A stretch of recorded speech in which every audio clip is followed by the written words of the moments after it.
Ito yung mga panahon na down ako, hindi ako makatulog.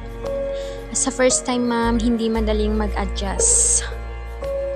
Lalo na't marami kang iniisip. May mga times pa na umiiyak ka na lang bigla-bigla. Yung okay ka naman habang kausap family mo, pero tuwing pagsapit ng gabi, doon mo binubuhos lahat ng nararamdaman mo. Akala ng iba kahartean mo lang, pero hindi nila alam mo naiintindihan ang nararamdaman mo. Hindi madali maging nanay, nakakapagod physically at emotionally. Kailangan mo lagi iset aside yung sakit at bigat ng nararamdaman mo.